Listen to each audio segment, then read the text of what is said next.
আমার হাবিবকে তুমি দেখো যে কি বলো, আমার নবীকে তুমি দেখো যে কি বলো। সে রাখাল বলছে, ভাই ওমর, আমি আল্লাহর নবীকে আমি দেখিনি, আমি বলতে পারবো না। নবীকে না পাওয়া যাওয়ার কারণে আমার যে বকরির পালগুলো দেখতে পাচ্ছেন, অনেক ছোট ছোট বাচ্চা আছে, 3 মাসের বাচ্চা, 1.5 মাসের বাচ্চা, 1 মাসের বাচ্চা, প্রচুর বাচ্চা রয়েছে আমার ভাইরা। বড় বড় ছাগলের তাদের মারা, তাদের কনে এত দুধ হয়েছে, এত দুধ হয়েছে, দুধের ভারে ধাড়িগুলো চলতে পারছে না। কিন্তু ছোট্ট ছোট্ট বাচ্চারা মায়ের স্তনের মুখ দেয় না। আর আমার এই বাড়ি দিয়ে আমি গাছের পাতাগুলো তুলে রেখেছি বড় ছাগলের জন্য।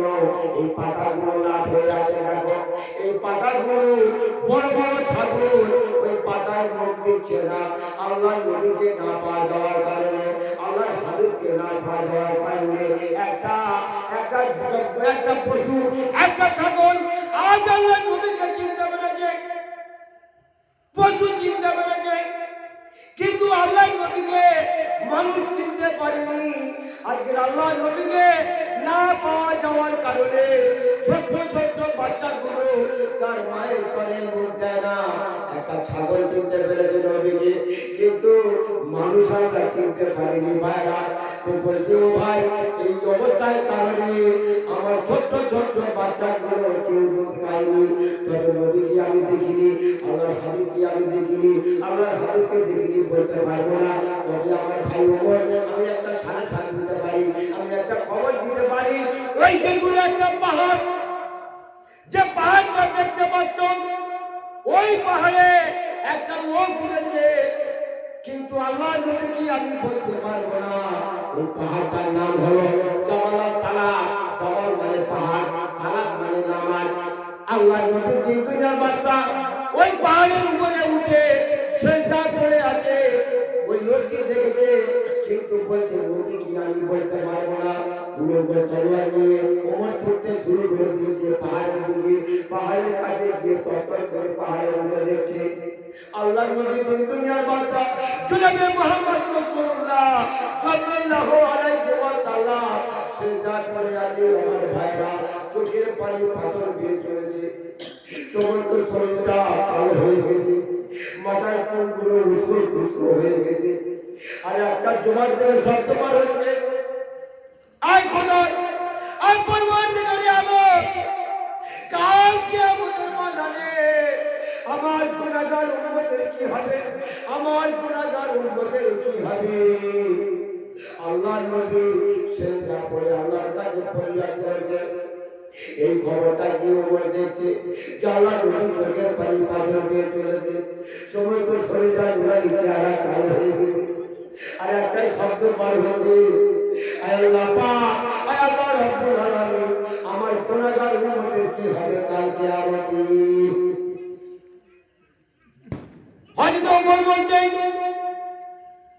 ইয়া রাসূলুল্লাহ, ইয়া হাবিবাল্লাহ, আপনি আর কাঁদবেন না, আপনি মাথা তুলুন। আপনার জন্য সমস্ত আরবের সাথে ছায়া নেমে এসেছে। পাথরগুলো কাঁদতে শুরু করে দিয়েছে, মাছগুলো কাঁদতে শুরু করে দিয়েছে, পিঁপড়ে কাঁদতে শুরু করে দিয়েছে।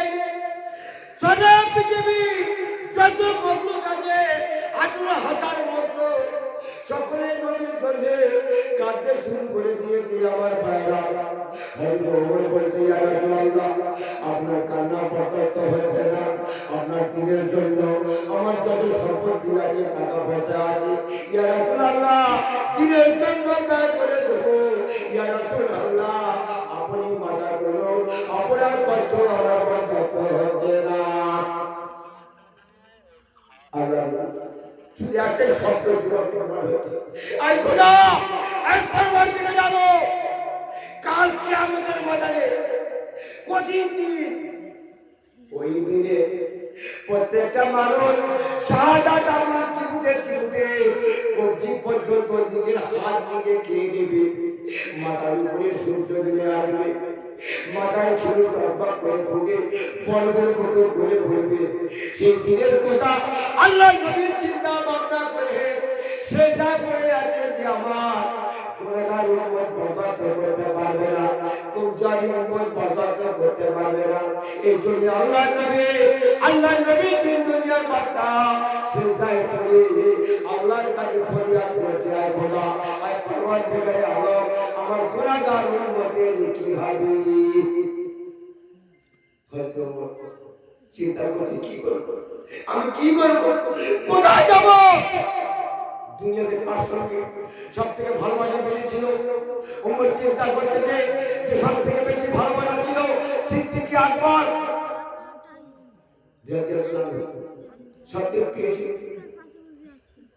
হযরত সিদ্দিক আকবর এসে আল্লাহর নবীকে দেখছে, আল্লাহর নবী চেহারা দেখছে, আল্লাহর নবী চোখের পানিগুলো দেখছে, আল্লাহর নবীর অবস্থাগুলো দেখছে, বলছে ইয়া রাসূলুল্লাহ, ইয়া হাবিবাল্লাহ, আমি সিদ্দিক আকবর সর্বপ্রথমে আমি যে ইসলাম গ্রহণ করেছিলাম তার আগে একটা সর্বপ্রথম ইসলাম গ্রহণ করেছিল মা খাদিজা।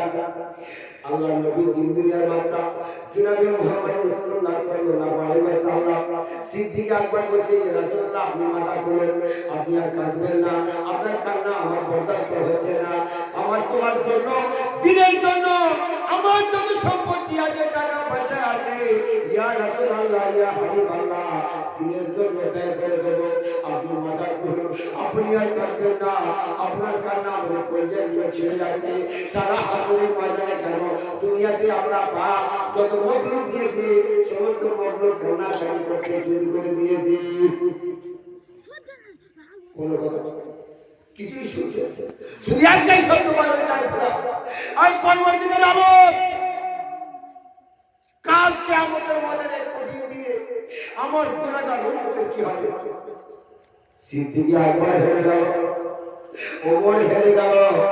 ওমর চিন্তা করতে যে কি করা যায়, কোথায় যাবো, কে এলে আল্লাহর নবীর কথা বলবে।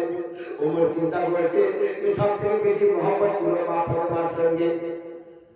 মা ফাতেমাকে ডাকলো, মা ফাতেমা এসে আল্লাহ নবীর কাছে গিয়ে বলছে, ইয়া রাসূলুল্লাহ, আপনার বেটি, আপনি তো কলিজার বেটি বলে আমাকে ডাকে, আপনি মাথা তুলুন।